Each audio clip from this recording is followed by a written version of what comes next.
Hello. Hello. Welcome back to another wonderful episode of Metal Gear University. It is your host, Oh, Tom. T. Kay, Crystal. It's us. Welcome back. It feels like it's been a minute since we've recorded an episode. Yeah, right before we started recording this, we were like, why does it feel like we haven't done this in like a month? I went back and checked to make sure we didn't skip a week and no one said anything. That'd been nice if people were just kind of respectful of our time, I guess. you know what? They can chill this They're week. chilling. But I don't know. I guess we're just in like a time warp or something. I mean, we were a little busy. A lot of stuff did happen. So I'm curious if that's skewing our memory right now. Perhaps. But we are happy to bring to you today. Honestly, it was a fun time planning this episode. As you probably saw, today's episode is essentially ranking the war criminal groups in this series against each other. Yeah, we are gonna rank every terrorist organization. Fictional. Completely fictional. Do not report us. This is just about Metal Gear. And I honestly, it was cool to think our main thing was who would have been successful if it wasn't for Solid Snake? All right. I don't know why, but this thing just got triggered in my mind. There was this old History Channel show. Okay. That pitched like pirate versus ninja. Who would win? And then they would have they would have a pirate expert come in to be like, well, a pirate used flintlock pistols, but they were really bad at long range. A pirate expert. And then they would bring in a ninja expert. And then they would be like, well, you see, the ninjas had shorter katanas, so their range isn't as good as... And then at the end of it, they would have a reenactment. Some nerd shit. Oh, yeah. I mean, I watched the fuck out of that show. I'm not going to tell you. Anyway, they would have a reenactment at the end. Real actors or real actors. How do you get that job? I don't know. It sounded like a lot of fun. But anyway, this is a long-winded way of saying they did one episode where I think... Bin Laden versus... No, you're not far off. They did the Yakuza versus the IRA. Oh. I believe it was Yakuza versus IRA. Who won? The IRA. How do you feel? I don't know, man. but no, the ending shot, I remember laughing at the time. That it ends with the last IRA dude standing, and he yells to the sky, IRA! Ireland! Okay. Okay, man. Impressionable little 10-year-old, okay. I was like, I don't know how I feel about this. Hey, Future Tom here. Just wanted to clarify one little thing. It was actually the IRA versus the Taliban, and it was from a show called Deadliest Warrior. Okay, that's it. I don't know, not as cool. But remember epic rap battles of history? Oh man, I used to watch those like crazy. And I'm thinking they would have rap battles and it'd be like Hitler versus Hitler. That's what it was. Yeah, right? It sounded like that. And that's a pretty good impression. Thank you. And it's what the fuck were we watching? But I guess shit doesn't change because what's hip now? The skibbity toilet. So nothing really changes. Yeah. I mean, so what's been going on besides all of that? I don't know. I mean, we went to a local video game themed little party in the Bronx, in the Boogie Down Bronx. South Bronx, baby. South Bronx. Were we in the South Bronx? Yeah. That's the South Bronx? Oh, okay. Mm-hmm. It was fun. What, despite it being in the South Bronx? Yes. Terrible. No. Terrible. I just, honestly, when you said we were going to the Bronx Brewery, I was like, I have no idea where that is. I plan stuff and you're just like... I just go along for the ride. I don't even Google where I'm going. I just kind of follow you. He just looks at me. He's just like... Where are we going? You don't even ask where we're going. You could plot to kill me. Tom will go along with it. I would be like, oh, we're going to this warehouse. All right. What's over here? Why'd you close the door? It's I seen in Goodfellas where was it Joe Pesci?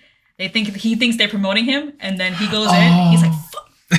Anyway, we went to the Bronx Brewery. If you're in New York City, you have to go. They have a lot of events this summer, and it was just a great time, well planned. So much fun. It was. They had a Mario Kart tourney. They had Tekken, Smash Brothers.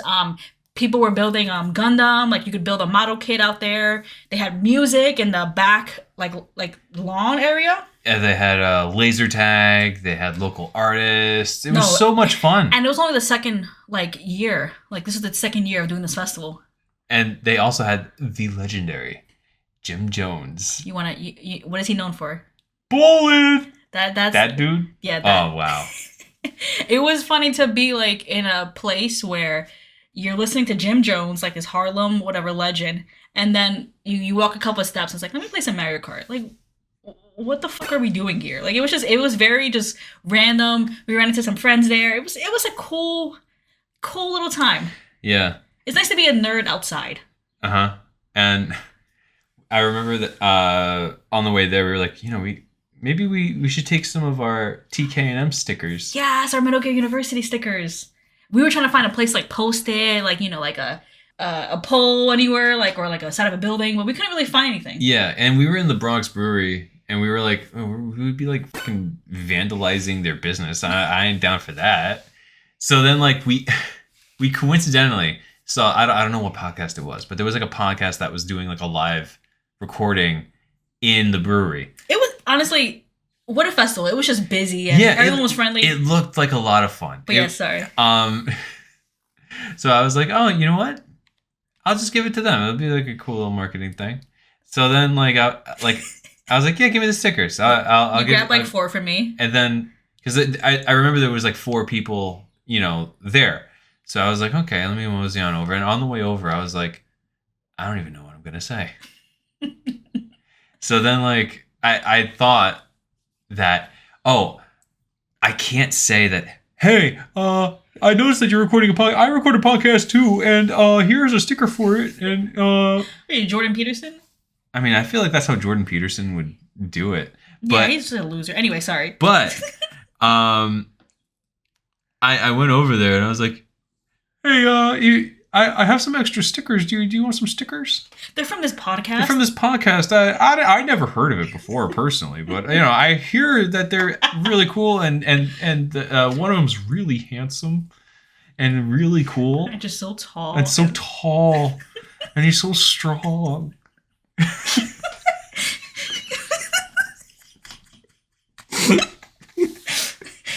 and I love him so much. Take Metal Gear University. Just take them. Just take them. And the guy was like, you said he was like, cool, thanks. What is this? And he was like, wow, that's awesome. Wow, look at that. You have extras, I guess? You're like, yeah, I have extra. Yeah, I have a couple here. Because that Adonis of a man gave me these stickers. And I said, thank you so much. And then you come back and I'm like, oh, you talked to him about the podcast, whatever. And you're like, I lied. I didn't tell him. I didn't tell him it was our podcast. I didn't want to say that. And I was I'm so fucking bad at this. I don't know. I mean, that's kind of an ingenious way to promote it. It's not like our picture is posted with a podcast. So unless he looked real quick and saw your picture, he's not gonna remember it was you who gave him your own podcast stickers. Oh God. So, I mean, if you're listening, that was Tom. That was T. That was me. If you're out there, because we saw in our little analytics, we got a follower that day, and we were like, was it them? Was it them? Was it them? So if you're listening to this, it's T. That was me. I'm just so I'm a fucking awkward man.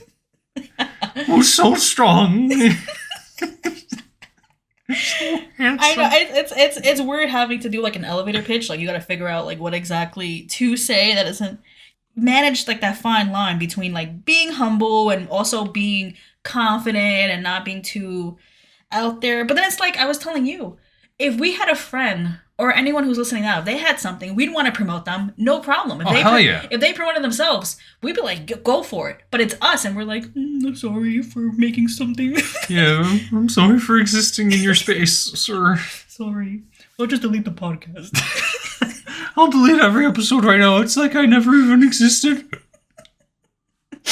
So, if someone has 4 stickers out there, honestly, we need to print more. I think we're running out. We just need to start posting the places. Yeah, we should.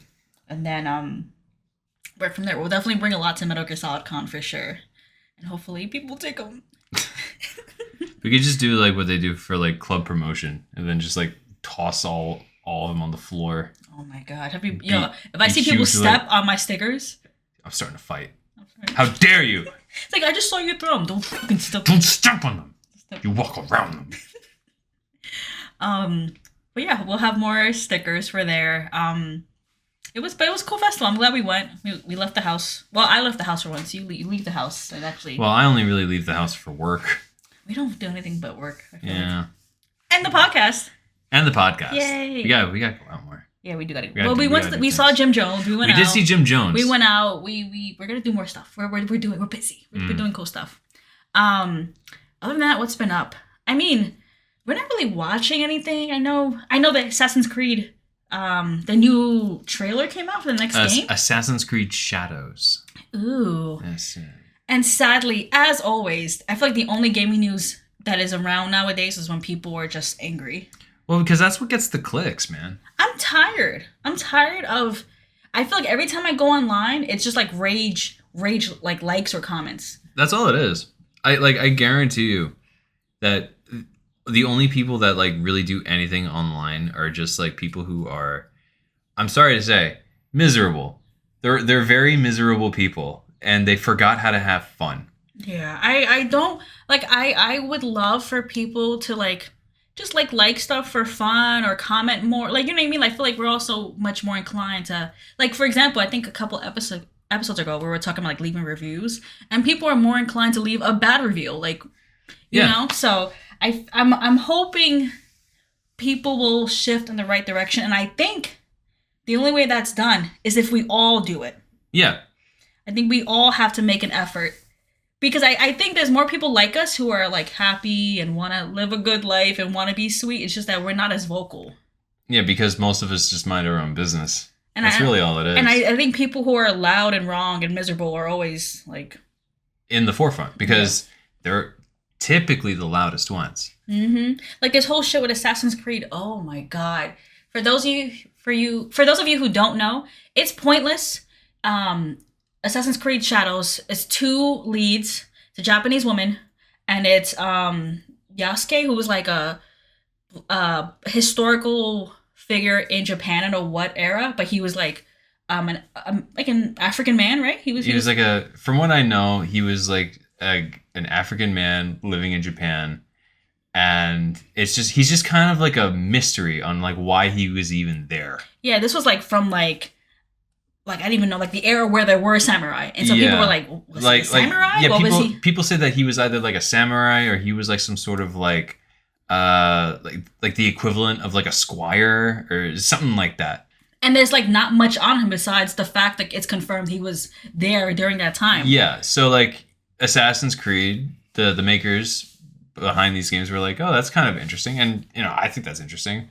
Why not incorporate him into the game? Because, that's kind of interesting. And it's like historical fiction. Let's make a story about this guy we don't know about. Yeah. But, everyone wants to fucking have... I don't know. I mean, truth be told, I haven't really played an Assassin's Creed game in a very long time. But the last one I really was into, it ended with me with a fist fight with the Pope in the basement of the Vatican, where there was like a vault that was put there by a past civilization that might as well have been like aliens or something. Okay. So like realistic. Yeah. So I didn't hear any complaints about that. I mean, and I don't know. I heard in Odyssey, it starts in ancient Greece. And then it ends with you fighting like literal Medusa and like Cyclopses and stuff like that. Yeah. So God forbid this game has. So God forbid this game has like a historical figure that may have been fluffed up a bit. Who cares, man? Mind you, the actual horrible shit in that game is the paywall behind certain parts of that game. Like, there's a lot of stuff in that game that's coming out that you have to pay for. Yeah, the publisher, Ubisoft, they are well known for being like little money grubby little people. Like they have, they're known for like terrible microtransaction practices, terrible pre-order stuff. Oh my god, yes. And I feel like if you're gonna be mad at this game, be mad at that, because genuinely speaking, I'm mad at that. I don't like that. No, I feel like that's what people really need to push back on. And like, I'm probably not going to ever play Assassin's Creed Shadows. Not because I don't like the characters that they're portraying. It's just like I don't want to pay like $120 or something like that just to get like a fuller experience. Like, no, man. No, some people are arguing about the wrong, like, the wrong shit. Like, there's been so many layoffs in the gaming industry. There's been, like, I feel like every day, every week, it's a new company. Like, there's new people on Twitter going, like, hey, looking for work, all this shit. And it's from, like, successful companies. And then people want to argue about, like, the protagonist in a game. Like, shut the fuck up. Put the pressure on these game companies to support their workers, help workers unionize. You know what I mean? And, like, it's wild to me that, like, the loudest people in the room want to worry about the stupidest shit. Growing up, I had Chun-Li and that was it. Growing up, I had Tomb Raider and that was it. Growing up, I had, who was it in Smash Brothers? In the first one was Samus. Technically, you also had Zelda. I'm sorry, I couldn't help myself. You thought it was going to be Future Tom, but no, it's me, Future Crystal. Princess Zelda wasn't in the Smash Brothers, the first game in the 64, okay? It was only Samus, Tom. I'm sorry. It was only Samus. I was right. I'm sorry. But, like, I just want people in the gaming industry to get paid well. Yeah. And live well, and I want games to be made fairly. And I feel like there's the loudest voices are worrying about the wrong things. Yeah, I agree. You know, Assassin's Creed Shadows, again, not a game we play, but worry about, like you said, worry about that your own 130 stuff. Yeah, and worry about the $130 price tag for the full experience, or for the, you know what I mean? Like, worry about that. This is a fucking fiction game.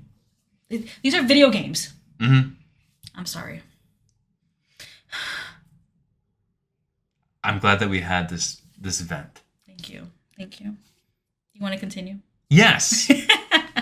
But besides that, I mean, nothing else is really going on. Nothing really, right? Streaming on Twitch, still working on YouTube video. We have our YouTube video in the works. It's gonna take a minute, hopefully before Metal Gear Solid Con comes out. For those who are aware of our YouTube channel, our videos are ready when they're ready. Those take time. They take time because, like, it's not only just like, it's us reading a essay while gameplay is played in front of you. Like, no, it's a combination of not only just the narrative that we put together, but studies that we research, and at the end of it, putting a narrative visually to help even further along the point even further. And that takes a little time to do. No, and especially where we have some ideas right now in the works for the podcast. We're doing some collabs with other people, both on Twitch and YouTube. Like, we're keeping ourselves busy, which is fun. For anyone listening and you're beginning your content creator journey, do it. Share with us. Let us know. We're still getting emails about people starting Metal Gear Solid from the Master Collection. So we want to hear your journey. We want to hear what you're doing. And yeah, you're exactly the kind of person that we made this podcast for. To catch you up, baby. If you have an idea, do it. Because, like, when we went to the MGS Con, and I saw, like, all the content creators that I typically see on YouTube there, and they were, like, I mean this in the utmost respect, but they were just, like, dudes. Like, they were just people. And it just made me realize, like, I'm people too. I make content. I people. And look at me now. I'm talking to a mic in a room with Kay. Look at us. Look at us, huh? Look at us. So do it. Let us know what you're doing.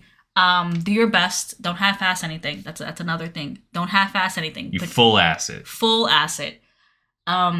Any questions, comments, suggestions, or any updates, you can email us at itstknm@gmail.com. What is it, Tom? It's tknm@gmail.com. ITSTKANDM@gmail.com. We read your letters, and sometimes we read them on the live episode. Are you ready for the pop quiz? I guess. Is there anything else you want to say? No, not really. Okay, what were you gonna say? I'm sorry. I forgot, honestly. Because I scared you. You did a little bit. Okay, so we're gonna head into the pop quiz. And T, are you ready? No. But okay. We're gonna start anyway. Let's do it. So T, Yes. as always in the Uh-huh. pop quiz, there are 5 questions of varying difficulty. Some are true or false. Some Okay. are, That's it. Anyway, we have 5 questions. Mm, Are you ready? I think so. The entirety of this pop quiz section is influenced by In the Darkness of Shadow Moses, the topic of our last podcast episode. So if anyone listening hasn't heard that yet, pause this and go back if you want to participate. So far, it's, I think it's pretty safe to say everyone's getting 100% always. We never hear anything different. Yeah, so we have a 100% success rate. Yeah. We can't say otherwise. 100% of the time, we're 80%. It's like a what was it? Schwarzenegger's cat? Sure thing? Schwarzenegger's cat. Yes. We're like Yes. Chekhov's cat. Chekhov's cat. If you see a cat, it's gonna. If you see a cat, it's gonna. Oh my god. Well, go ahead. It's gonna shoot. Chekhov's gun cat. No, I forgot what I was even gonna say. Okay, I don't know. Schrodinger's cat. Schwardinger? It's the cat. What's your point? I forgot. Okay. I got distracted. Okay, there's 5 pop quiz questions. Okay, Okay. of varying difficulty, all based on In the Darkness of Shadow Moses by Nastasha Romanenko. Okay, the topic of our last episode. Yes. You ready? Mhm. Question number 1. Name an inconsistency between In the Darkness of Shadow Moses and the game. Metal Gear Solid 1. Well, one inconsistency that pops up in my mind more often than not is Gray Fox's last words to Snake, where in the game it's like, Snake, we're not tools of the government or anyone else. Fighting was the only thing I believed that. But in the book, I think, offhand, I can't remember, but it was something along the lines of like, Snake, we're not the pawns of politicians or anyone else. Fighting was great, but at least I always fought for my own beliefs. Just something Like it was off just enough to be. to make you go like, why did they do that? And we talk about various theories. So if you want to go hear it, go listen to the last episode. But you're correct, Yeah. and that was just one. If any of you listed something else, good job. Well, question number 2. Who was Nastasha previously married to? She was married to Mr. Ponytail himself, even Ponytail, or Mr. like Mullet himself, Richard Ames.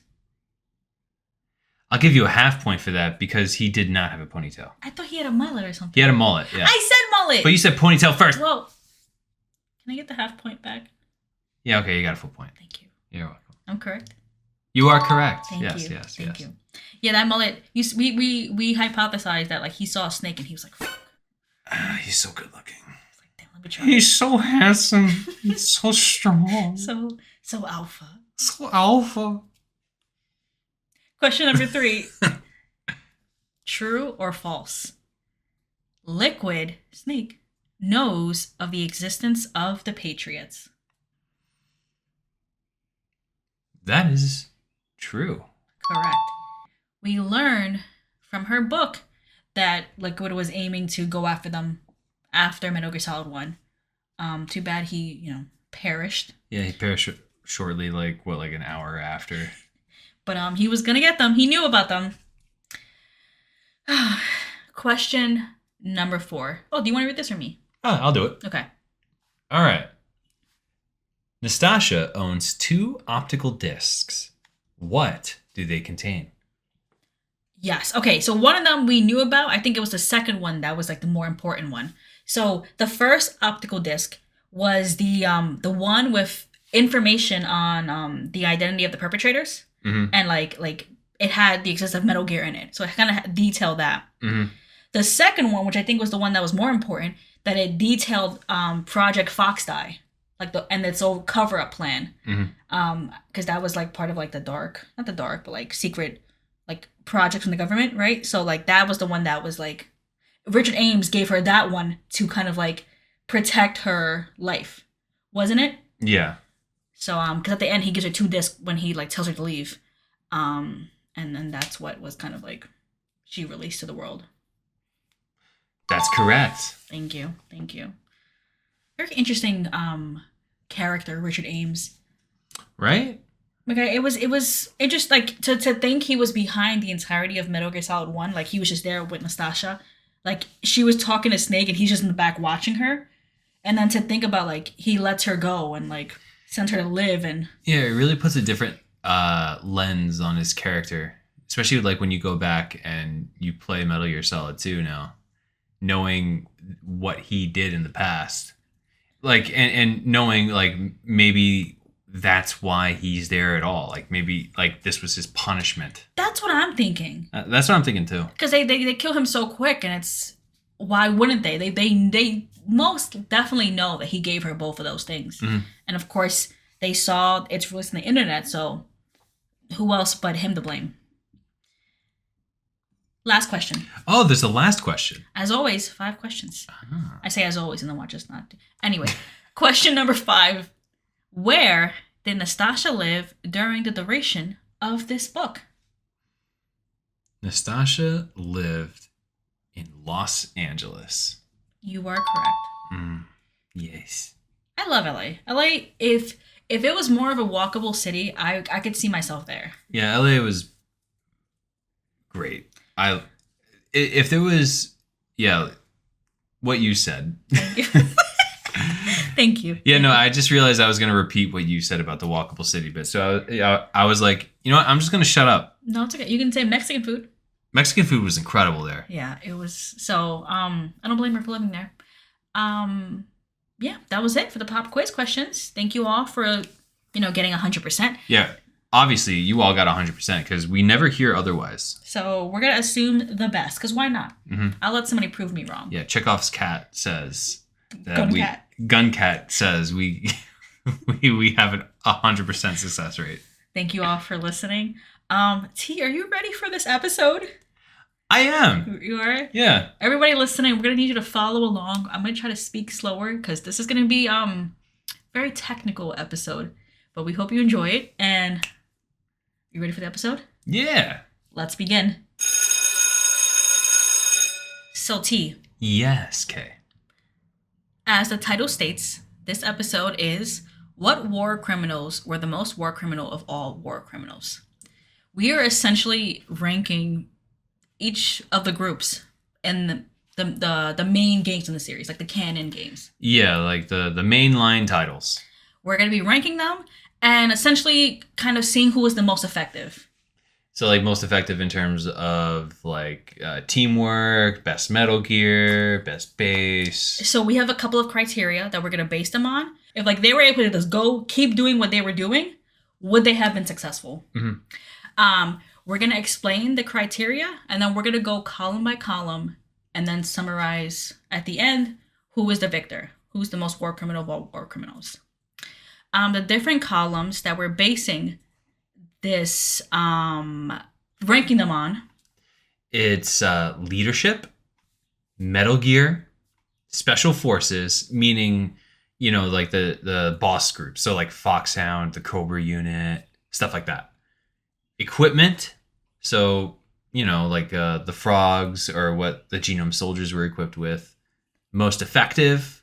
If they could they have done it if Snake wasn't there? Yeah. And then at the end of it, we're going to give them an average and their final score.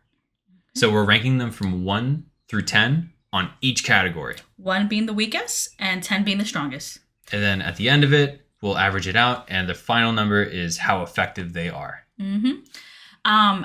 Of course, the groups that we are ranking are going to be Dead Cell, Foxhound, I guess the Zanzibar Land unit, Outer Heaven unit. Then you have Volgan, along with the Cobra unit, Liquid Ocelot from Metal Gear Solid 4, and last but not least, Skullface. With this being a 201 episode, we of course expect for you listeners to know the games. We're not going to go too in depth about the lore and about we're not going to go too in depth. We know the games, and we're going to just really be speaking Yeah, on just who they are, and well, I mean, we'll talk lore, but like we're not gonna go nitty There's gritty. no rundowns. Yeah, there's no rundowns here. But yeah, we're gonna break it down, and this is just our opinion. yeah. Before anybody freaks out, if we rank your favorite terrorist group lower on the list here, this is like our opinion, man. So Okay. if you don't like it, make your own podcast and you get debate us. Or send us a nicely worded email at itstknm@gmail.com. Okay, if you send me a mean email, I might send just a fuck you back. Yeah, I mean, like if you want to send an email about like, hey, this is why I think this particular group is stronger, I'm more than welcome to hear it. I feel like that, honestly, for like the next episode, it'd be funny to read, or like, Yeah, no, honestly, I would love. People's takes. We can read the next episode and like. Yeah, I'd love to hear people's opinions. So feel free. It's tknm@gmail.com. But with that, let's get into the episode. So, I thought this was pretty fun planning out. This is pretty cool. It was first kind of like us acknowledging who was a terrorist group in the series, and for some of the games, you are the terrorist group. Yeah. Like, I'm thinking of like Peace Walker. Peace Walker. Like there's some of them where you're like, oh, okay, we're ranking ourselves. But I think at face value, some do seem better than the others. Mm-hmm. But we're gonna break it down. So shall we begin with column 1? Leadership. So I think what's maybe easier, let's go down the list of groups and then just give them a ranking. And kind of maybe explain why. Sounds like a plan. So Outer Heaven, the leadership of Outer Heaven. That would be Venom Snake. Pretty strong. They loved him. Mm-hmm. He commanded a group. I wouldn't say fearful of him. They would die for him. Literally. They would, yeah. I think he had a strong command of them. I would say an 8. I would agree with an 8 as well. It's funny because like he exudes that charisma of Big Boss that people flocked to. Mm-hmm. But it was almost as if like an unearned one. You know what I mean? Well, I mean, I feel like that was the whole kind of like point of that game too, wasn't it? Like, yeah, like with Big Boss, he's more charismatic. He has more to say. He's if you look into the subtext of like even how like the cutscenes are, like Venom Snake is more subdued. Like you could tell that maybe he's not so sure on what to do exactly.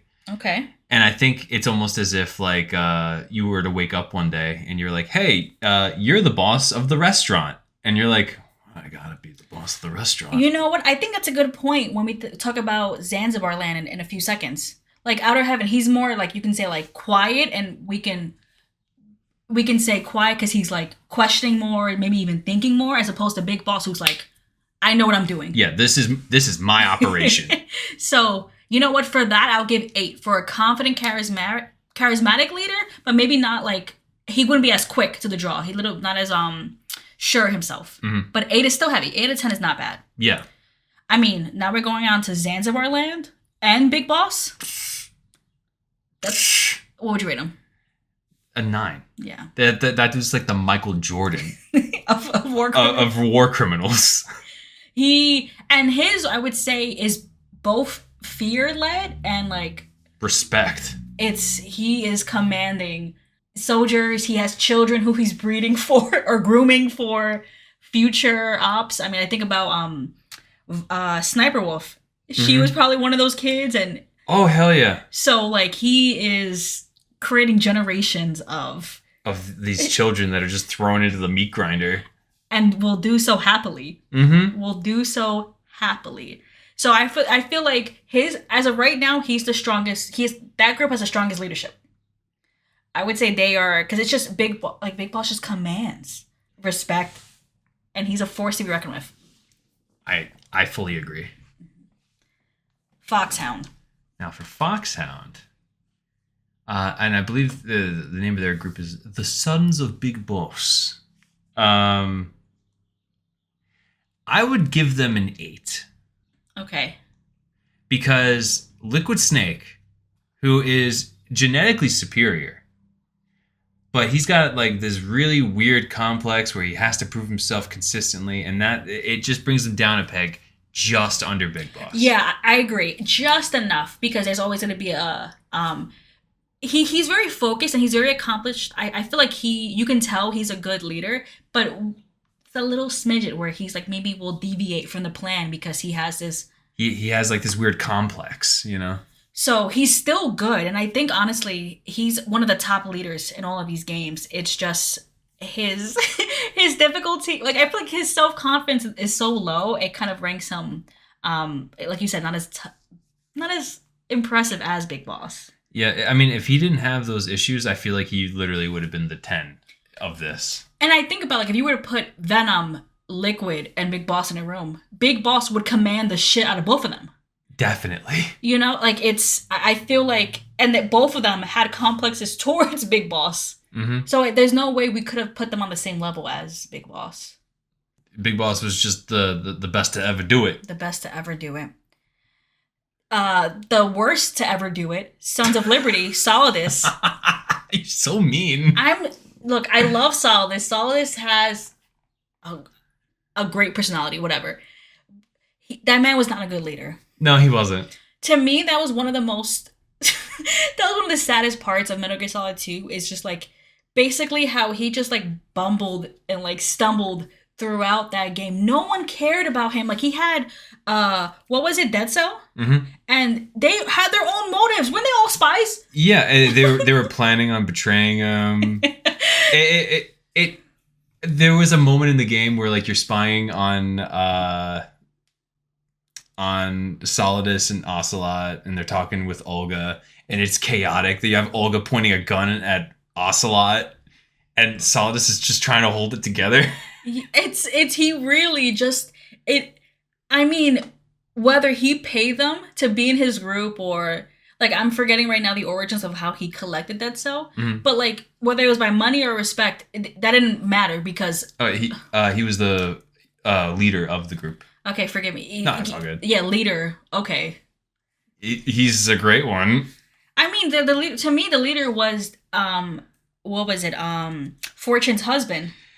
Yeah, but like George Sears was like a notable member in that group as well. So he had to step up, and he didn't. No. No. So he gets obviously a 4. He was just. It was chaotic, like you said. It was chaotic. The big show, they did not. They were all just winging it. Yeah, they were flying by the seat of their pants the whole time. Talking about another group that's winging it. Vogan and the Cobra unit. You know what? I misspoke. This is the one where everyone was a spy. Yeah. Yeah. I'll never forget that scene in Metal Gear Solid 3 when Snake is getting tortured.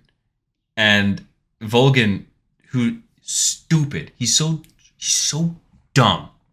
He literally is like, "You'll never get my money. It's in the hidden vault underneath Krasnygrad, and you'll never see it." And he says this in a room full of people who are literally all spies.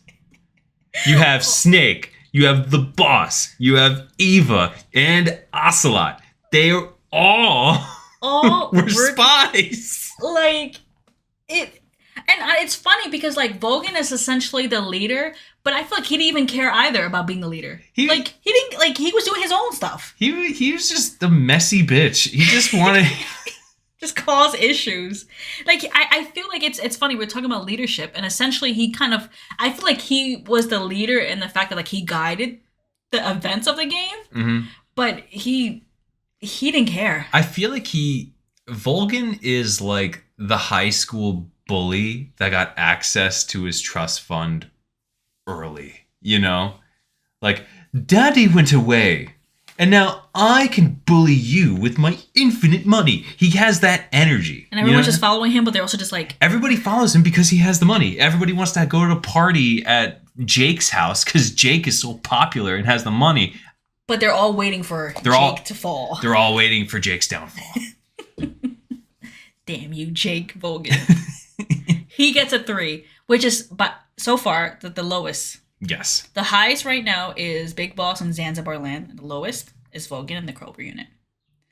Okay. Next, we have Ocelot in Metal. Well, I guess like Liquid Ocelot in Metal Gear Solid 4. Yep. What would you give him? Well, Ocelot has Liquid's personality imprinted on him. So baseline, that's at least an 8. But I would say that this form of Liquid exudes so much more drive and so much more confidence that it pushes him over the edge to become a 9. Oh, so he's on a level with Big Boss right now. I would say so, yeah.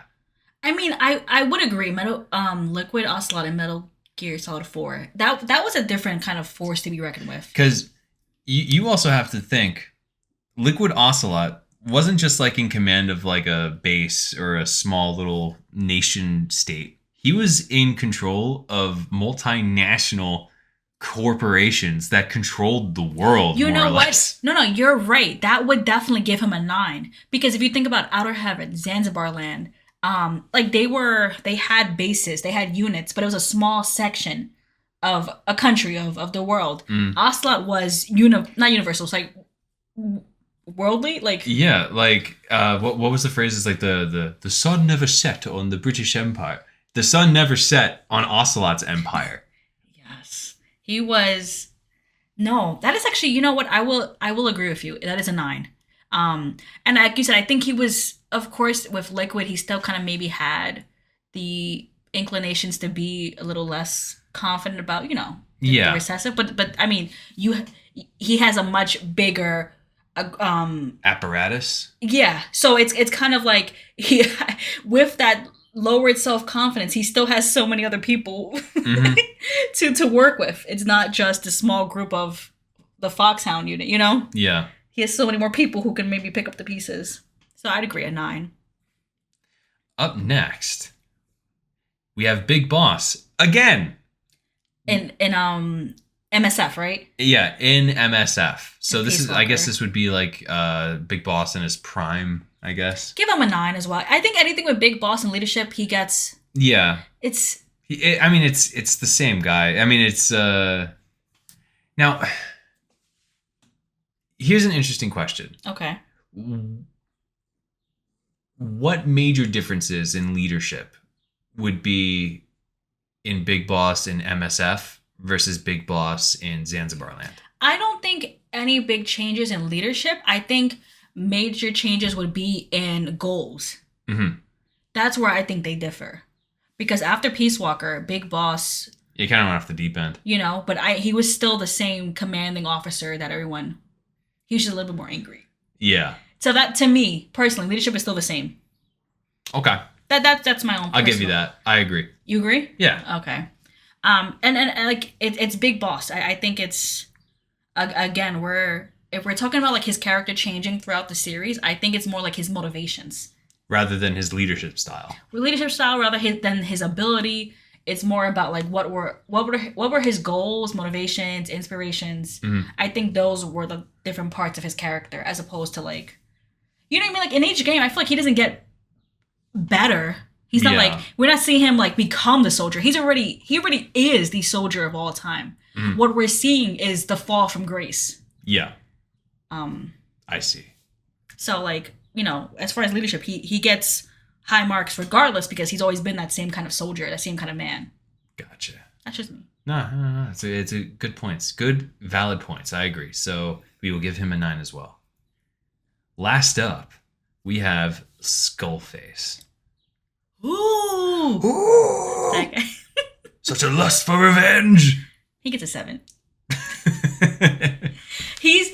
I would say he's definitely better than Liquid and Vulcan. But I don't think he's as good as. Oh, sorry. He's definitely better than Saldus and Vulcan. Sorry, that's what I meant. But he's not better than Liquid. Yeah, I think Skullface has the ability to run a tight ship. Mm-hmm. Like he's the type of boss where he just chills in like his office and he never comes out and he never checks on the team, but shit gets done. Mm-hmm. And then he'll come out for like the big meetings. Yeah. He'll come come out to He'll come out when the GM comes in. you know. So he'll come out for that. And I would say he leads a good group. Everyone like that was never an issue in his. I would like that was never an issue in his game. Even compare. I'm thinking about to Venom Snake and like Huey. You even had some like, you never had that issue in Skullface. Yeah. So 7. I think he was okay. Run of the mill. Yeah, he was all right. So that's the end of the leadership category. So running up to first place, it's a tie between Zanzibar Land and MSF. So it's just Big Boss. And Ocelot. And Liquid Ocelot. 3-way tie. 3-way tie so far. And at the bottom, we have Vogan leading the Cobra unit. Are you questioning my authority? Never count him out, man. I mean, it's only the first category. So we have a 9 and a 3 respectively, but it could all change. Yeah. It all change. You ready for the next category? Metal Gear. Who had, I guess, who had the better Metal Gear? Yeah. Better weapons, better capabilities, potential. Not potential. The better Metal Gear as it was. Yeah, when the Metal Gear that we saw in the game, that's what we're judging it on, not on the potential and what it can be. That's a big point because we're going to talk about it in a few. Mm-hmm. It's a big point. So first one, the Metal Gear in Outer Heaven. The TX-55. Okay. You're run of the mill Metal Gears. Yeah. I really think it's just like standard. I don't want to say mid, but like it's like middle of the road. Yeah, it's okay. Give it a 5. Yeah, and also minusing points because by the time we see it in game, it's incomplete. Fair. So I think 5 is fair. It's in the middle. Not too good, not too great. Run of the mill. 5. Mm-hmm. Zanzibar Land. We have Metal Gear D, and Metal Gear D. If you're listening, Metal Gear D. I'm sorry, man, but I believe that it deserves a 6. It's one step above. It has better weapon capabilities, but it's more or less the same weapon system, so to speak. And look, Metal Gear D on aesthetics and the cool factor, fucking awesome. It's just that as we go on in the series, these Metal Gears get so much more elaborate. It's almost unfair to compare them to each other. Yeah, it's like comparing a tank to a Gundam, you know? Thinking about like the first computer ever made, and then you think about the ones that are made now. It's like this, they're 2 different leagues. Mm-hmm. So 5 and a 6 respectively. Sorry. Now this is where things get spicy. Metal Gear Solid, we have Rex. Yep. And Rex is a hell of a Metal Gear. Now, it's not too far removed from TX-55 or D, but where it does shine is that railgun. Because it's basically a silent one, right? Like it's it could fire up silent nukes to anywhere in the world. And it's what is it on to? It's on the it's the railgun, right? It doesn't need Yeah, it doesn't need like fuel or propellant, and it's incapable of being seen on radar. So it's honestly one of the more dangerous Metal Gears. Yeah, that has the most potential to be bad. That's a very bad Metal Gear. And I think of all the other Metal Gears, that's the only one that has that silent, undetectable. Yeah, I think that's the only one that has that capability. I think automatically, I'm gonna give that one a 9. I would agree. Because it's also it can walk, right? Yeah. So come on, it's ridiculous. Moving on to Sons of Liberty. Now this is when things get really spicy. I feel like personally I gave Rex a 9 just because this is the Metal Gear system that I would give a 10. Ray and Arsenal, it's ridiculous. Like it's absolutely ridiculous that you have you have 2 Metal Gears, one that is specifically controlling information and the internet. Yeah. Then you have tens upon tens of Metal Gear Rays whose sole purpose is to defeat other Metal Gears. And there's not just one of them. No, I think there's like 25 if I remember right. And I mean, yes, okay, we beat them as Raiden, fair. But Raiden, that Raiden's a special case. special case, okay? And I didn't beat him on the first try. So I would say that combo of Ray and Arsenal, that's unmatched. Yeah. Like it's Like Rex is a very formidable opponent, but if you compare it to a literal Metal Gear sized a battleship the size of Lower Manhattan versus like a small battalion of Metal Gears, that Rex is getting crushed. and then Rays were built specifically to stop Rexes. Yeah. That's its whole point. That's his whole point of existing. They get a 10. Honestly, for Metal Gear alone, they get top marks. I don't think you're beating that combo with any other Metal Gear in this series. I'm sorry. I agree. I'm not saying they're my favorite, but like as far as pure effectiveness, they get that top mark. Mm-hmm. Especially too when you compare it to the next one, Metal Gear Solid 3, the Shagohod. I mean, technically, if we're gonna be real dorks about it, technically the Shagohod isn't really a Metal Gear, okay? But you know, it's our podcast, okay? We're having fun. And it gets a 3. It gets a 3 for being. It's just like a giant tank. It's a tank, and it could fire a nuke, but it needs a runway to do it. And a funny thing, I mean, if you go, the Snake Eater took place in '64. ICBMs were invented shortly after, so that would render Shagohods completely useless.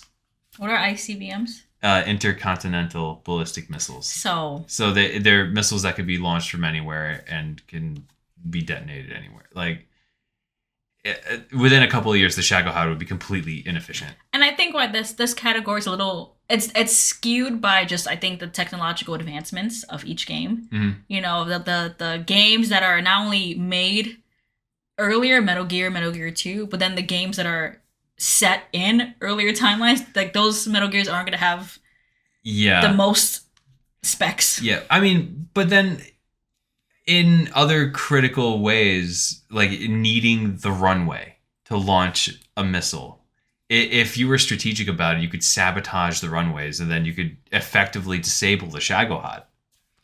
It's a 3. Yeah, It's a 3. In Metal Gear Solid 4, we have the geckos. yeah, we have like a mix. It was like the geckos, which I know not technically a Metal Gear, but we're having fun.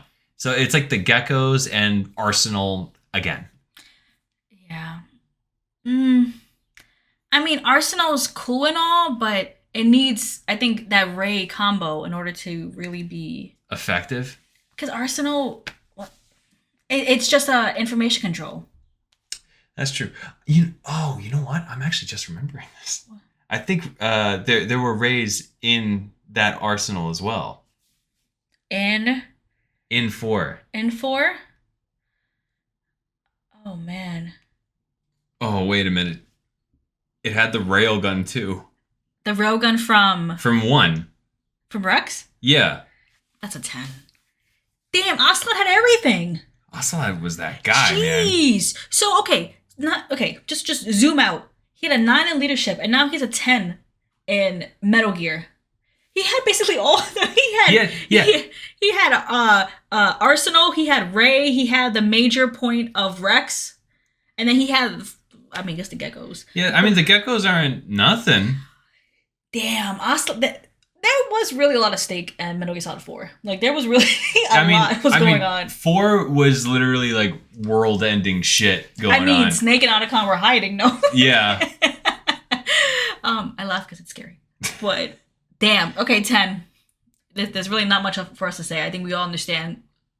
10. We're literally combining all the Metal Gears from the previous game. Yep. 10. Okay, moving on. Up next, we have MSF with Zeke.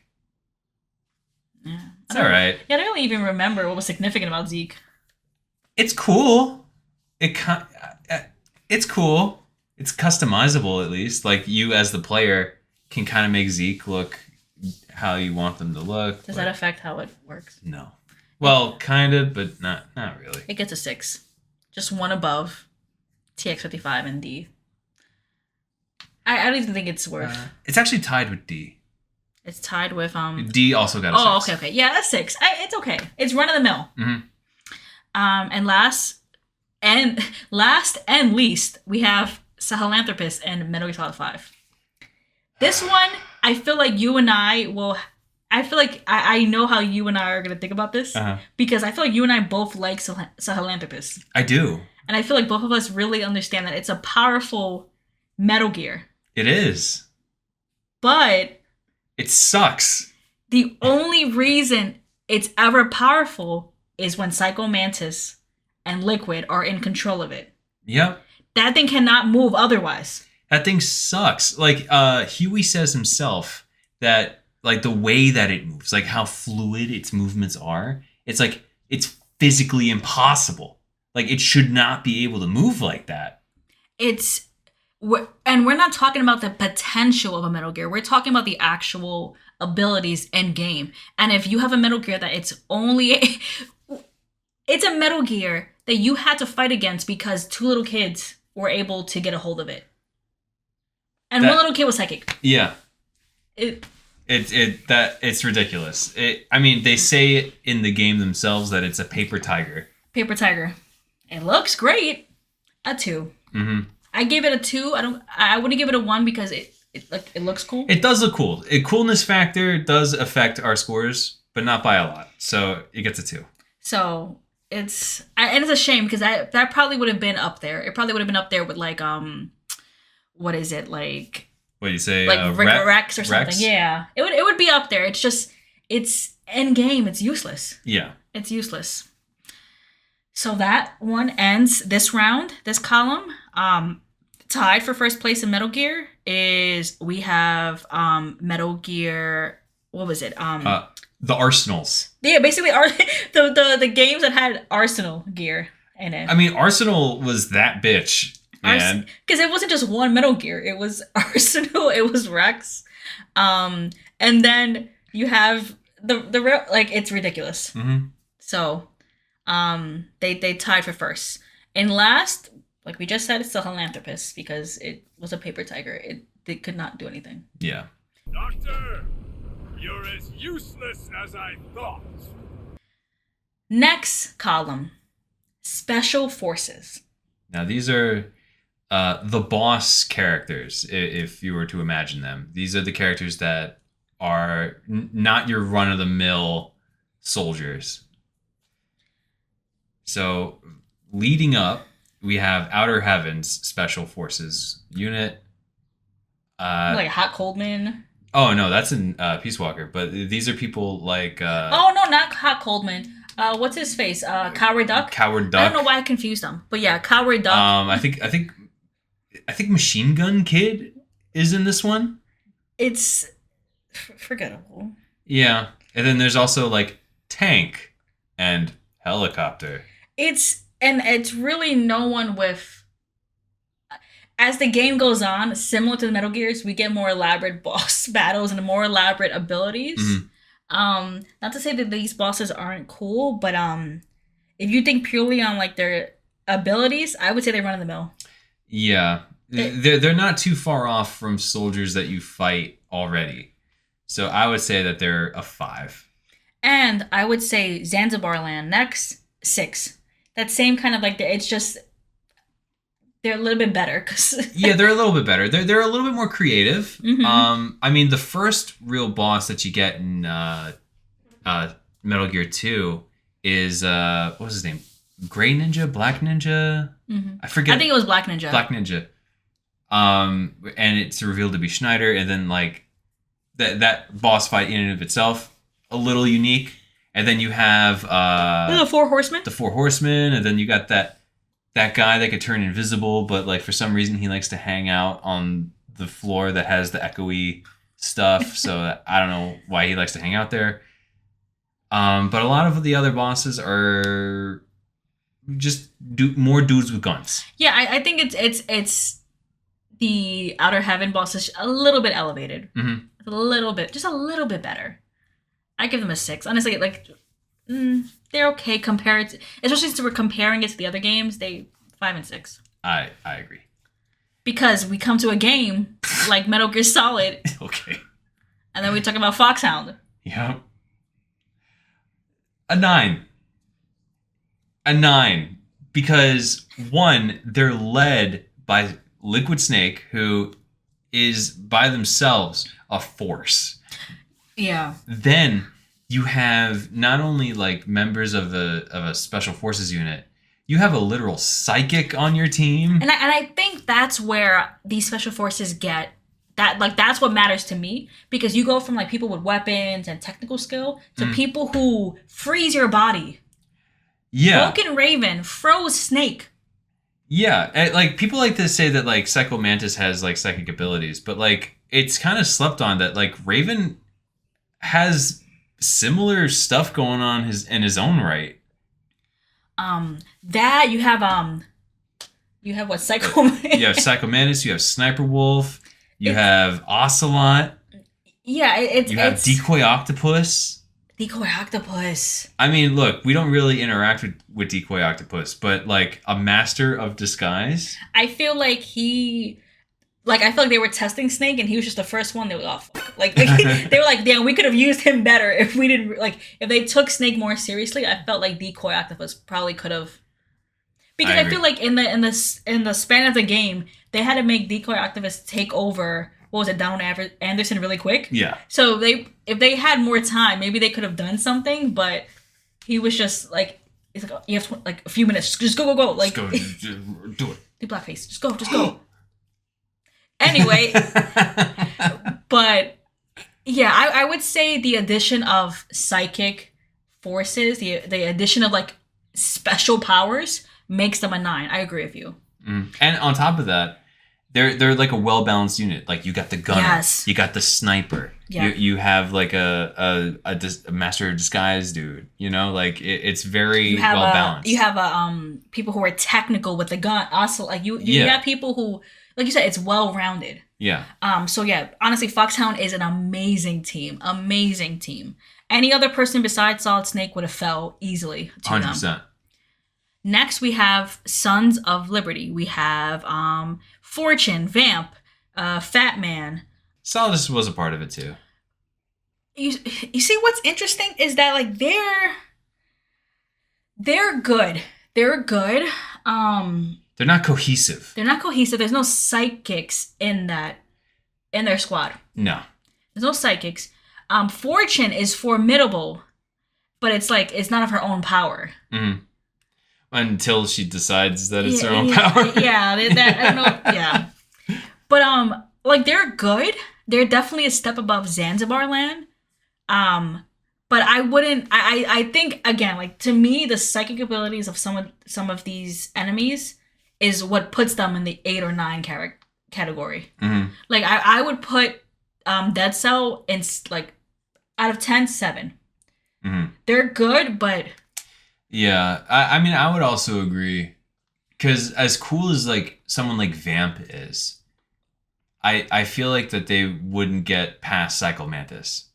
Yeah, come on. Because Psycho Mantis is that's a hell of a trump card that you got in your pocket. Yeah, there. Psycho Mantis is like Psycho Mantis versus Vamp. It'd be an interesting fight, but like once you start messing with the mind, like it would be an interesting fight, because Vamp is, I would say, very like.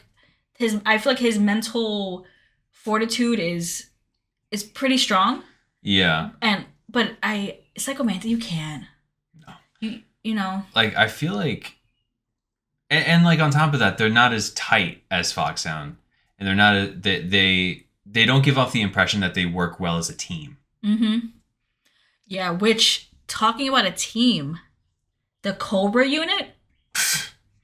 And I think it's interesting because if we think about Metal Gear Solid 3, and of course you have boss battles like Ocelot and you have a Vulcan boss battle, but if we think specifically about the Cobra unit, that was a squad. Man. What would you give them? Man, I'd have to give them like a 9, man. They were it. Yeah, I feel like almost all of them had special powers. All of them, and I think the main thing is the special powers plus the cohesiveness. Mm-hmm. Like you were not messing with them. I mean, between the end sniping everybody before they even get to the boss and the sorrow, like you know what I mean? Like you have someone who's long range. You have You have someone who could speak to the afterlife who died and is still around. and like can talk to like dead soldiers to be like, okay, where are they coming from? Thank you. And then they go back to the boss and be like, okay, they're coming from that direction. Like it's yeah, no, the Cobra unit, we'd be wrong if we didn't give them a 9. And I think it's like similar to, again, like Foxhound. It's this level of expertise, of precision, and psychic ability. Mm-hmm. This game, as you get more into the series, it's once you include like supernatural powers, I think it's guns aren't gonna cut anymore. Like Yeah. it's if like I'm just thinking about like the Sorrow's boss battle. You couldn't fight him with guns. You couldn't. You just had to let Guns it, meant nothing in that realm that he existed in. you had to let it happen to you and just hope. Yeah. So yeah, I'd give them a 9. Moving on, we have Ocelot in Metal Gear Solid 4, Liquid Ocelot. Man, no. Why? What happened? The Beauty and the Beast core are interesting, but like they're like Dead Cell but worse. They really were the only antagonist, right? Like they were the only. I mean, there was Vamp too, but Vamp was more like a henchman and not like the bosses, so to speak. You know what? I'm inclined to agree with you because I feel like the real evil of that game was Ocelot. Like you were really trying to like Ocelot and his Metal Gear was like the real issue, and these Beauty and the Beast core was kind of in the way. Yeah. And it was of course like the callback to the earlier games, and it was like the reference upon the reference. Yeah, I mean, there's a whole meta reason on why the Beauty and the Beast core is what they are.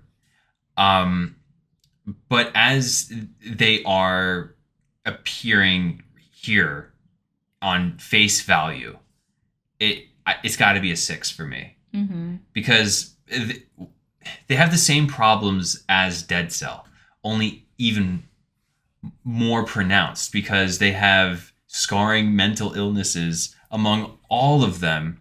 And it's very apparent that they all need to go to therapy, like right now. No, the trauma is so significant that it's just a part of their boss battle is them just screaming in at pain. you and crying and all of it. Just It kind of reminds me of like they're kind of like the worst end of like the other side of the I don't know the phrase. What Raiden could have become. yes, yeah, You know, Raiden was resilient enough to be able to sadly withstand all that torture and pain and trauma and war. Mhm. Like he was able to like make it through and try for a better life. You know, he suffered a lot and suffered in his adult life. Mhm. But like there was still a part of him who was like moving forward. Yeah. They were stuck. Yeah, they were completely stagnant and stuck at where they were scarred. You know, and I feel like that's why they were so like again, like you think about what kind of enemy would a leader want. You'd want someone who's easily vulnerable and controllable. Mhm. And similar to Raiden when he was a child, ingesting that gunpowder, they're just stuck in that moment when they like the core of their battle is the moment that they were scarred. Yeah. Is it not? Like Yeah.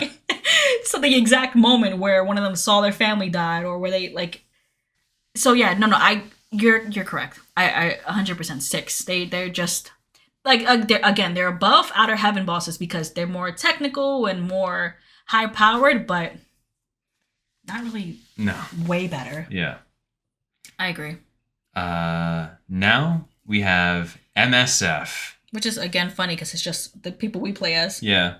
Now this is where it gets a little interesting because we're talking about people who we fight against in these games, and now we're talking about our own base, so to speak. Because MSF is we're the war criminals. Yeah, we're the war criminals this time. So our special forces would have been like Kaz, It would have been like Kaz, Amanda, Chico. Chico, I suppose. Ocelot? No, wait, no, Ocelot's not there. Huey? They're getting a 2. They're getting Like the moment I have to like think like Chico, it's like you're done. You're done. Go home. Pack up. a 2. People are sniping Chico first. Like, Oh my god. they get a 2. That child. I know Chico. Oh my god, my baby. Damn, Big Balls got him good. They got him good. Go on out there, Chico. Fight for Papa. And then I think about just like in like what is it? Ground Zeroes. Freaking Chico in the house. Oh god. Like Chico is what? He was like 13 there for a child, Yeah. and just that's his last moments. Like Getting choked the fuck out by Big Boss. oh my god, Chico, poor. Okay, 2. R.I.P. Chico. That poor baby. Oh my god. Where were his parents? I Because don't know. oh my god. Well, I mean, the Comandante was Amanda's dad, and thus Chico's dad. He died. I don't know about the mom. Not offhand. I'm just I'm just thinking like Big Boss really got Chico. Oh, he did. He got him. Like, man, that little boy's whole life was ruined, and Big Boss was like, all right. Cool. Like Big Boss did not give a fuck. No. Moving on. Moving on. Last of the Special Forces is Skullface and his team. Now, I feel that some listeners might feel that this might be a controversial take. Oh, go on. Okay. Now, you hear me out. Walk with me. I agree that the bosses in Metal Gear Solid 5 are not as interesting as some of the other bosses in earlier titles. But the sheer strength of them is what I'm judging them on. Okay. Like I'm thinking specifically of like those armored mist unit types, and then the sniper, the Tiggle Bitty Girls, and the Tiggle Bitty Girls, the sniper types. Vogan, not the Man on Fire. And Volgan, but like, they're not only strong in their own right, but in the mist that they exist in, it turns any person into a fucking zombie that you have to fight now as well. That is a good point. Yeah. Again, it's like, it's not only leading into the supernatural element, they can literally create their own army. Yeah. If left. If left on their own devices. And like, I know that they're not, you see, like, we don't know how intelligent they are. The snipers are at least smart enough to use tactics to ambush Snake, and they're able to use advanced weaponry and stuff. But like, but then I think at one point we're even counting Quiet for a small section of it. Yeah, I mean, if you look at Quiet and that sniper unit, they're more or less the same kind of thing. But like, I don't know. Hear me out. An 8. Yeah. If it wasn't for that mist bit, I feel like that I would give them like a 7. But the idea of not only having to fight them, but if you're with like a platoon of soldiers, all of a sudden like you have to fight these monsters and then zombies. And then the thing too is that even if the mist goes away, the people are still zombies. I believe so, yeah. I think they might just faint. But even so, like, are you going to survive until the mist passes? Like, yeah. I agree. I'll give them an 8. That's strong enough where it's again, it's above the normal level of a human. Yeah. It's on that supernatural realm. Yeah, I would agree. So that's the end of this category, where Special Forces? Yep. Tied for first place, we have the Foxhound unit and the Cobra unit, essentially. Which I feel like is, I mean, even to the most casual of Metal Gear Solid fans, I feel like that is a given. Yeah. They are the tightest group. Yeah, those are units. Yeah. Those are units. That's fair. All right, moving on. We're on the last 2 categories. We are now on the category of equipment. Now, for this category, it's just kind of like what the standard soldiers are working with here. I think we kind of run through this one, if anything. Yeah, okay. So, what the soldiers are working with? Outer Heaven. 7. Run of the mill. Run-of-the-mill soldiers. They got some cool stuff. They got tanks and shit, helicopters. Not bad. Yeah. 7. And then they had a base. And they had a base. A base of operations is the biggest outlier here. If you Yep. can actually like manifest equipment on a massive scale. 7. So, and then Zanzibar Land is just Outer Heaven, but better. An 8. An 8. Because they're working with the same amount of equipment, just a little bit better. Yeah, you know. Foxhound. Some controversial take for some, but a 2. Because they didn't really have a base. It was a nuclear weapons storage facility that they just took over. And it was in the middle of Alaska on an island. And like the people they were working with were kind of just like, they were like, it wasn't their unit. They kind of attached themselves with a group. And Yeah. but again, it's a 2. A 2. A 2. Sons of Liberty. They are more or less the same as Sons of Liberty. I'm sorry. They're more or less the same as Foxhound with the nuclear weapons storage facility. Only this time it's a like an oil rig.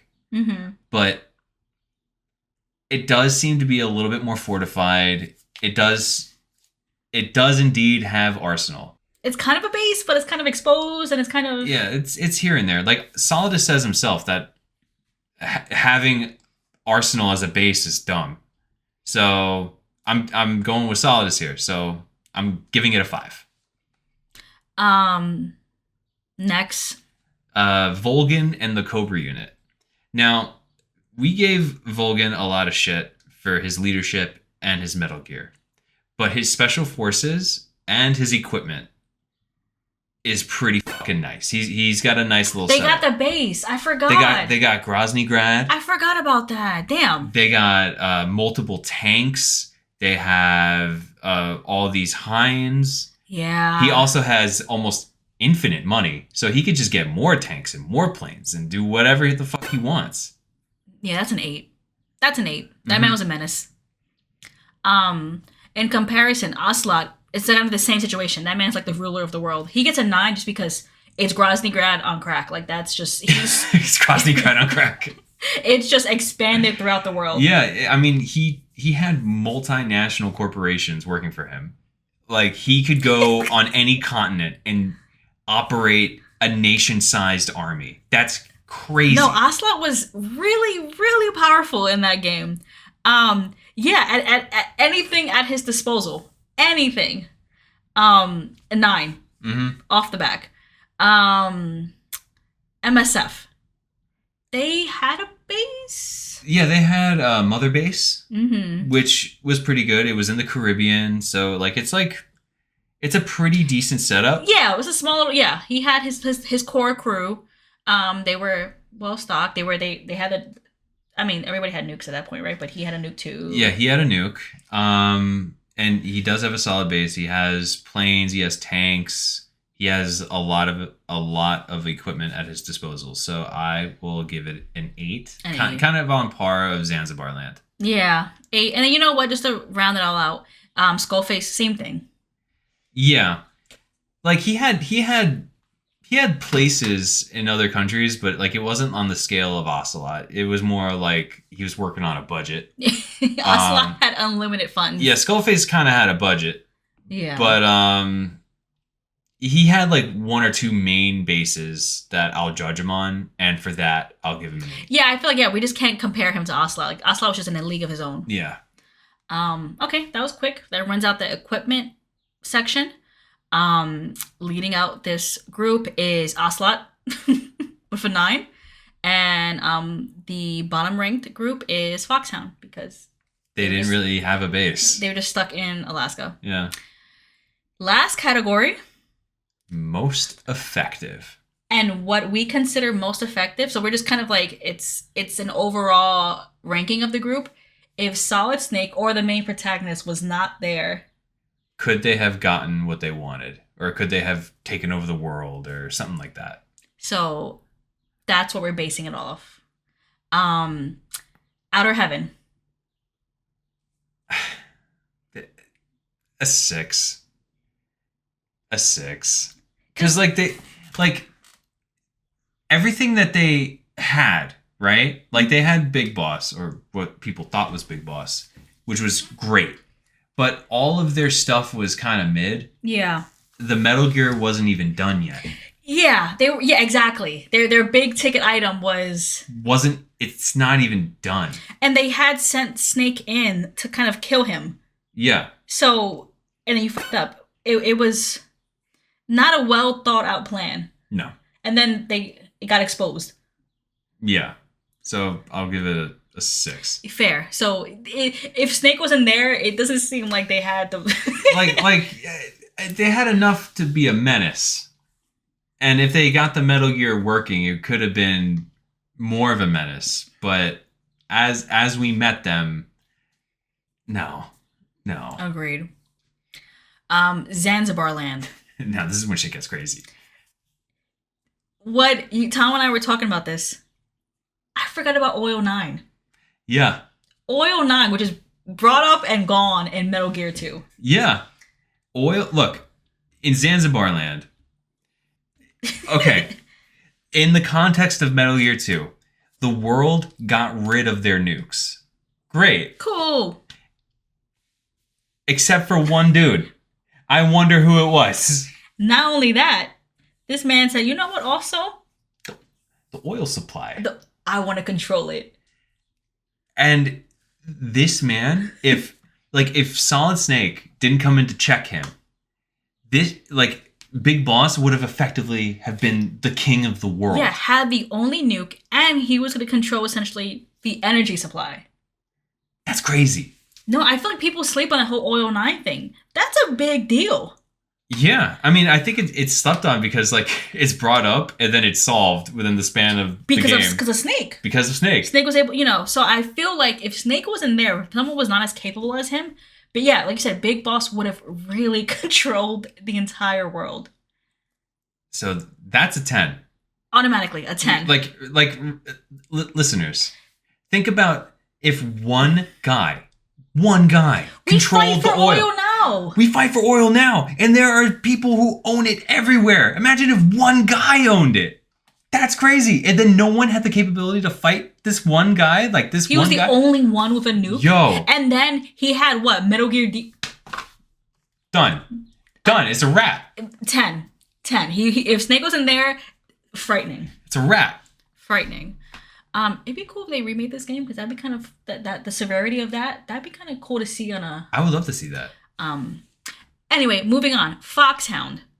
So let's think about this. They were a terrorist group. They took over that base in Alaska because they wanted to get Rex. Yes. So, Rex is amazing. Rex is a great Metal Gear. Yeah. But the U.S. military was on their way to bomb the entirety of Shadow Moses Island. With bunker busting bombs. And then on top of that, they didn't get the code. So Rex was just kind of not really useful until Snake got there. Yeah, right. Snake is the one. They got it from Snake. Yeah, to input the PAL codes. So if they couldn't figure it out before he got there, and they were just fucking kidding, playing around on Shadow Moses Island. Man. Jim Houseman would have just blown them up eventually. Jim Houseman would have blown up the whole island. And then that would have been that. And especially considering we now know the Patriots were around at that time, they would have made sure all of Foxhound. Yeah, that would have been just... And Shadow Moses would have been a black smear of dirt. And no one would have known about Liquid or anybody. Yeah. So they get, I feel like they're formidable, but they get a 6 just because, again, they were in someone else's house. Yeah, I mean they're almost in the same situation as Outer Heaven was, because their Metal Gear was also not really effective yet. Mm-hmm. And it was only because of Snake that Rex was activated. It's like they almost needed Snake. Yeah, they needed Snake. So like, yeah, they get a 6 for like, of course, like they had potential, but they really weren't doing much without Snake coming in and interfering. And then if he didn't come in, they just would have gotten blown to bits. Yeah. So 6. Should we even talk about Solidus? Should we even talk about him?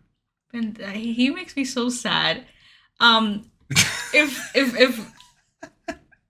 And we sound like the biggest Solidus haters. I And like Solidus. I like him too. Gorge Sears. I love The Gorge Sears.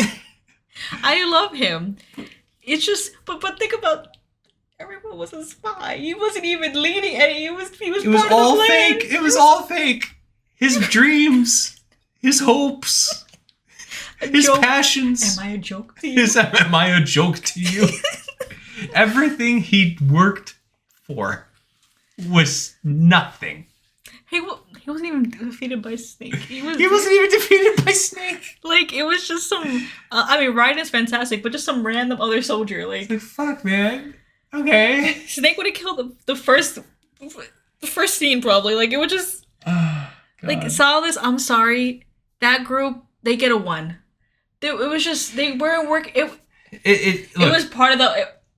It was, we're just speechless right now because like they're not only incohesive, but they're incohesive because it was part of the plan. Like, and it's funny because we gave them a 10 for Metal Gear because they had Arsenal Ray, but they couldn't do fuck all with it. they couldn't do anything.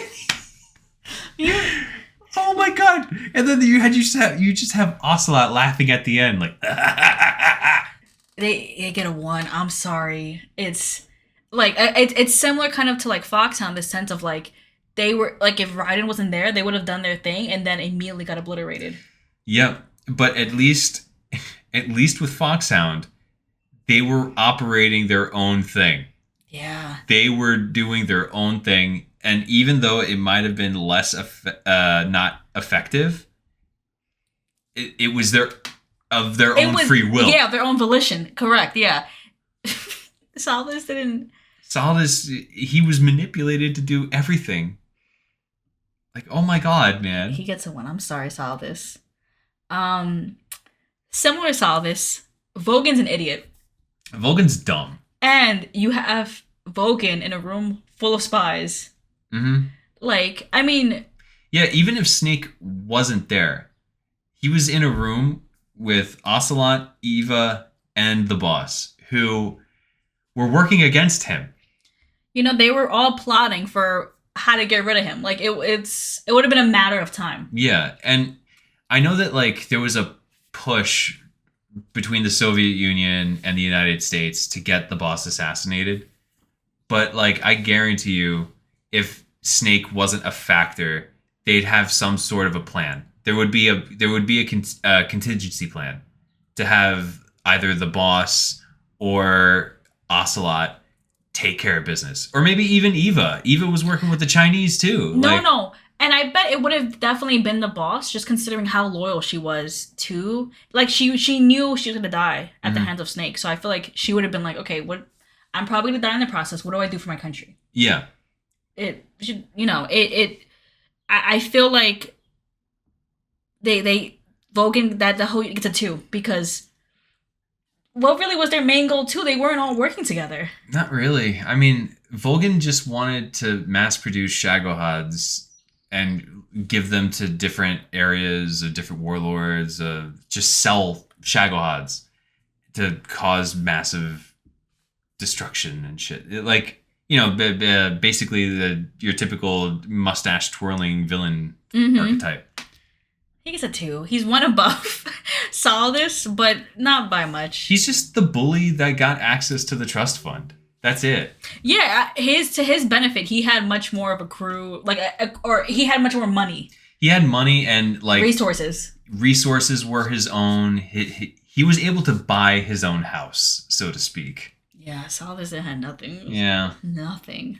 So Vulcan gets a 2. Most effective Ocelot. Oh, 9. 9. Us- The only reason we're not giving him a 10 is because he wasn't in control of the oil supply. That like he he was in charge, like he was managing a lot of these, what is it, armies and like units, but it wasn't like Big Boss with the whole.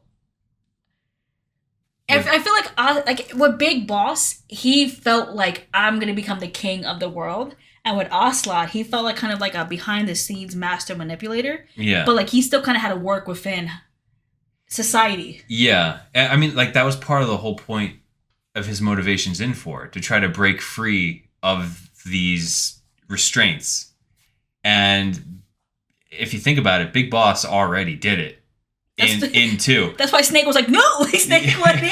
Yeah, that's why Snake went in, because Yeah. Big Boss actually did it. We have to get him now, and part of Ocelot's like, yeah, I agree. So that's why I would say, yeah, Ocelot gets a 9. MSF, most effective. So again, we are the enemies. We're the war criminals. Are we the baddies? Are we the baddies? Yeah. Yeah, we are. And I mean MSF, as far as because what did Snake want to do in He just wanted to, like, get contracts and just be The best. wandering militia type soldiers that traveled around the world to do missions and stuff like that. But you see, I mean, we don't have to look far into the future to see how MSF ended up. Yeah. It ended up at the bottom of the ocean. Yeah, they get 5, and I think a lot of it too is like Big Boss's fall, as far as like his his character's descent into madness and evil. Mm-hmm. You know, like especially with the boss AI, that whole thing. Like Yeah. it would be a 5 because he had a lot more going on internally, I think too. Yeah, I feel like the boss that we meet in Zanzibar Land is one that has a very warped view of reality. And the MSF version of Big Boss is just as good, but he's in like that transitional phase, and he's becoming the man who he will be later. Mm-hmm. So yeah, I would say just like 5 because he's just more run of the mill. He's just normal. Yeah, it's just a base, really. And you still, like you said, we find that like Yeah, and like, I mean, he has access to a nuke, yeah, but this is in a time period where all other countries have multiple nukes. So like him having one nuke versus America's like 2,000? And then like his goal to be the best mercenary group, and then like he couldn't even really, he gave that up because of his trauma. So 5. Last, Skullface. Now, Skullface, I feel he's slept on. Yes.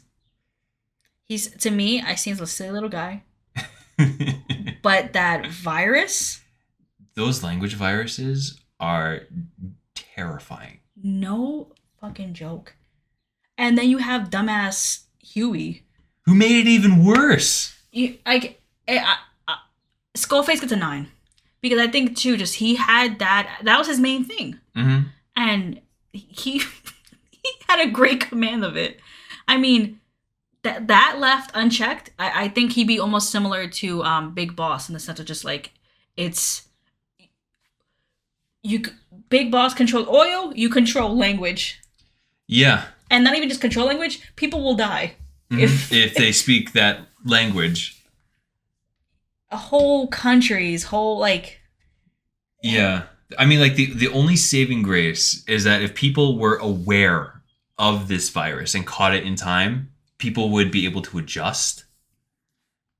But I'm thinking like a zombie outbreak. By the time you figure it out, like... Yeah, it's too late. And you'd have to figure it out, and then you want to tell people, your dying breath would be to tell them. Yeah, that's true. And then you'd have to hope that someone knows a second language to like continue. Like you and I, if we learned that English was the virus. Oh, we're fucked. We don't speak a different language. Yeah, we're fucked. So you'd have to, you or I would have to tell the other about the virus in our dying breaths. Like, don't speak English, please. And you're like, what? What did you say? And then you die too. There we go. Gone. Yeah. Skullface gets a 9. I think that virus is very formidable. Like and then that was his goal too, was to like. He was just messy. He was a very him and Volgan are just like two dramatic little like children that just wanted to wreak havoc. Yeah, I mean, and they were so gung ho on it, like they weren't. I feel like Solidus had like with Vogan and Skullface, you weren't gonna talk to them. Like they were gung ho. Like Vogan half the time didn't even have monologues. He was just beating the shit out of someone. Mm-hmm. And I feel like in Solidus wanted to tell you the story, or he spoke with Ryan and wanted to reason with him, or like Skullface like. I don't care. Like he had that scene with V, but it was like, which is kind of funny if you. Yeah, that's kind of funny in general. But it was like, I don't care about anyone else but you. And then right before I'm gonna kill you, I'm gonna give you this little monologue. But other than that, he was just going. He was about his business. Yeah. So 9. And with that, we're done. The last category. We threw a lot of numbers at people. I hope people follow along. This last category, most effective, leading the list was Zanzibar Land with a 10 because of Oil 9. And at the bottom of the list was Solidus. Because he never had any control at all. So he got a 1. So now that we're at the end, we threw a lot of numbers at people. We threw a lot of different categories. Again, the categories were leadership, Metal Gear, Special Forces, the boss battles, equipment of the soldiers, and most effective if the main protagonist wasn't there, whether Solidus, Raiden, whomever else.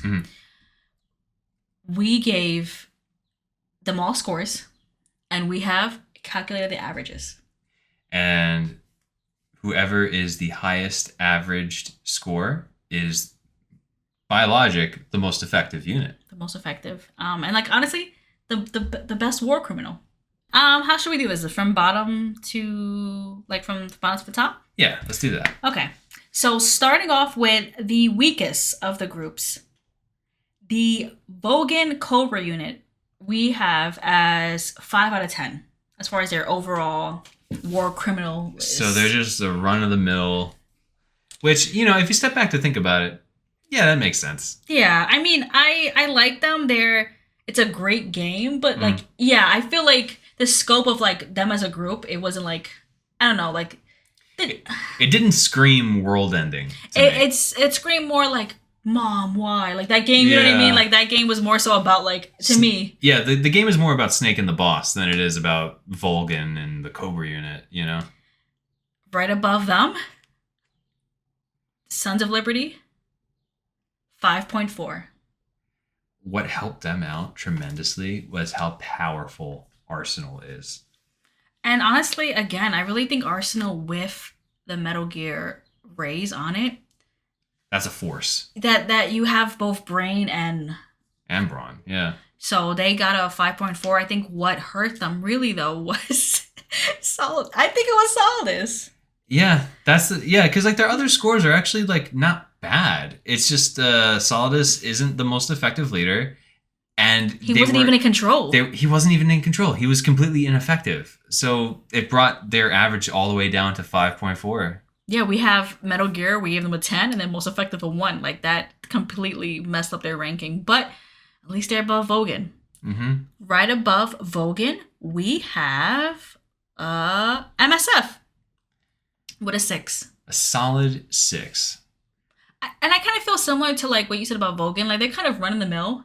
Mm-hmm. Again, they're a group. I think what hurt them was none of their crew members really had any special powers. Yeah, they're all men. The psychic power is a sleeper in these categories. If you have a psychic on your team, that does a lot for you. Because I feel like everybody is gonna have really technical, skilled soldiers. Everybody in this game, for the most part, is top tier soldiers. Yeah. They, great handle on sneaking, great handle on weapons, great handle on planning on missions. You throw in a psychic, you're just... That's it. Yeah.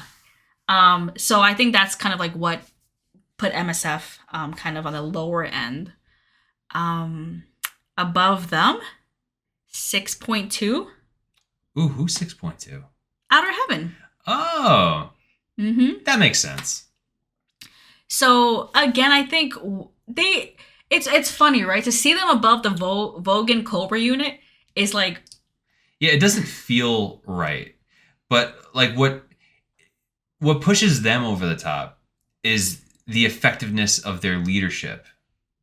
yeah. Like they're most effective, and their leadership stat is what put them over the top. Yeah, I feel like with the Vogan Cobra unit, it was a lot of varied numbers, and I think because while you had a lot of strength in some places, they really had a lot of large deficits in others. While Outer Heaven, we have an 8, a 5, a 5, 7, and a 6. It was very much like Mid. Perfect mid. Yeah, perfect mid, and it was consistent. Yeah. There weren't any highs and lows. They were just like run of the mill. Yeah. But I guess in the end, with a group like this, 6.2, it's not bad. Yeah. I like though how a lot of them are. Maybe we're harsh, but like a lot of these are on the lower end of the scale. I've noticed we got 5s, we got 6. Like no one really breaks into the 8 or 9 range. Like we were very critical in how we gave our 8s and 9s. But that we're just really, we wanted to get to the bottom of it. Okay, the last few left. After Outer Heaven, right above them, we have, it's tied. We have a tie between Foxhound and Skullface. They both get 6.8s.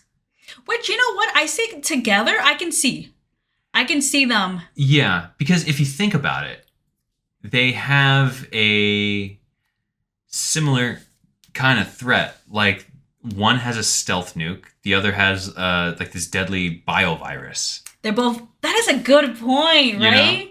Like really.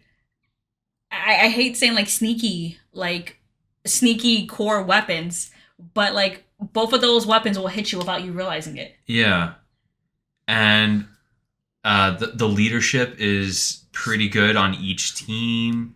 I mean, Foxhound has a much better Metal Gear, but the equipment that Skullface has balances out what Sahelanthropus lacks. Yeah, and another high score for Skullface is the effectiveness of their plan. With Foxhound, we spoke about earlier, Jim Houseman already, like the Patriots in the U.S. Army. Yeah, there was already a contingency to get rid of them. And with Skullface, he had, the minute he wants English to be eradicated, that's it. Mm-hmm. So, this was one too where they both kind of varied a lot in their individual categories, but wound up having the same score at the end. And I'm okay with that. Both of them having a 6.8. Yeah. Again, still in the lower end, but yeah. We are now left with the top 2. Oh, top 2? Top 2. Coming in second place, Zanzibar Land. Makes sense. That makes a lot of sense. I feel like Metal Gear 2, Oil 9, like you said, is slept on. It is. That the crisis that was happening in Metal Gear 2 is something that I don't think that like anybody even in our own world can fully comprehend. Imagine if one guy suddenly got control of everything. All the oil, and that's all we like. The world runs on it. Like your phone, I know your phone's electric, but like what runs the power grid? Oil. I'm thinking too, in the beginning of Metal Gear 2, we are given paragraphs upon paragraphs of like what's currently happening in the world. And like, I feel like that's part of why that game is so good, because you feel the weight of what's at stake. Yeah. Like that, the Metal Gear D in the back with like, Oil 9 is now, like, it's like a movie. It's dramatic. And I felt that pressure. And I think that's really what kind of like gave Zanzibar its number 2 spot. It's just like, if Snake wasn't there, they would have had it. They really would have. Big Boss would have had exactly what he would have had what he wanted. He would have got it, but he would have still been unhappy. I bet you that. Oh yeah. It wouldn't have been enough for him. He would have been king of the world. Then he would like go back to his room at night, and then he'd cry himself to sleep. He's like, "Was I enough, boss? Was I enough today?" And Ocelot's in the corner like, "I love you, boss." I love you, boss. Just in the corner, like just twirling his gun. He's just like not even asking if he's okay. She's like, "I love you, boss," and Big Boss is just crying in the bed. Mommy. depressed or not, he would have got it. He would have got it. And I mean, I think that's really what Dad plus Big Boss. Big Boss himself, I don't know what it is about this cult leader, but people fucking love him. I mean, that guy's got it, man. That man got kids on his roster. That man got old people. That man had... Everybody fucks with him. I'm telling you. Everybody. Look, he was the best to ever do it. He was the Michael Jordan. of war criminals. He walked so others could run. No, it's just like, I'm thinking of like... oh man, Big Boss. Like, I'm just thinking of like Big Boss, and you know the whole thing of like the meme, like, oh, he did nothing wrong. My man had kids on the base. My man had Sniper Wolf give up her life because she was like that. He saved me, but it's like, did he though? Did he save you? Where are you now? You're like, dying in Alaska. You're not even from here. You're from here. Where's your family? Like, my man commanded a unit. And I think those two scores, leadership and most effective, really kind of like got his second place finish. And again, I mean, he had high ranks in equipment. He had a whole base. He had not only soldiers, but future soldiers and the next generation coming up. I feel like if they were to remake this game and I feel like adjust the bosses, he would be unstoppable. Yeah. Like, he probably would have been ranked like 9 or 10. Yeah, 100%. Go ahead, sorry. No, I would probably be saying whatever it is you're about to say. That he's just... His whole plan was so perfect right up until Solid Snake showed up. So 7.8, which I think is solid. Hey. First place, and I'm actually surprised about this. I feel like similar to Zanzibar Land, I didn't think about this. First place for most effective, or the war criminal of all war criminals, Ocelot. Liquid Ocelot in Metal Gear Solid 4 came in first place with a whopping 8.6. 8.6. That is what, 1.8 points? I don't know the math. Let's just... Leadership, 9. Metal Gear, 10. Special Forces, 6. And that's the only low-end thing. Equipment, 9. Most effective, 9. But, like, let's really think about this. At Metal Gear Solid 4, Ocelot won. Like, Ocelot had it. Yeah. The war machine was global. Like, it was not even global, but it was ingrained in every bit of society. It's hard to fully comprehend how far gone the world was in 4. Like, 4 is borderline post-apocalyptic. I'm like, think about like the channels you see. Think about just like Drebin. Like, Drebin is going around selling, like, just someone on the corner selling arms. You have all these groups, and you're going in and like befriending some and not the others. Like, like it's. There's that a small detail in 4 is when PMCs like secure an area, there's a little jingle that plays, and it's like dun dun dun dun, and it's like, we hope that you enjoyed what we did here. If you'd like to use us more, please use Praying Mantis for all your Praying Mantis needs. And it's like, wow, that's dark. Just all these little militant groups. They have little chimes. Look, oh my god, how cute. And that's all under Ocelot's umbrella. You have Snake and Otacon in hiding. In hiding. Snake and Otacon are the ones that are seen as the bad guys. That's fucked up. They're like, the world is literally looking for Sunny so they can kill her. Just cause. Because they're supposed to. That's the part of the orders here, It's 8.6. I mean, I think I just forgot just like how much of the world Ocelot had in his control. Similar to like Zanzibar Land, like the potential for like, we're seeing right before Snake wins. This game, Ocelot won. And we're coming in to right that wrong. Yeah.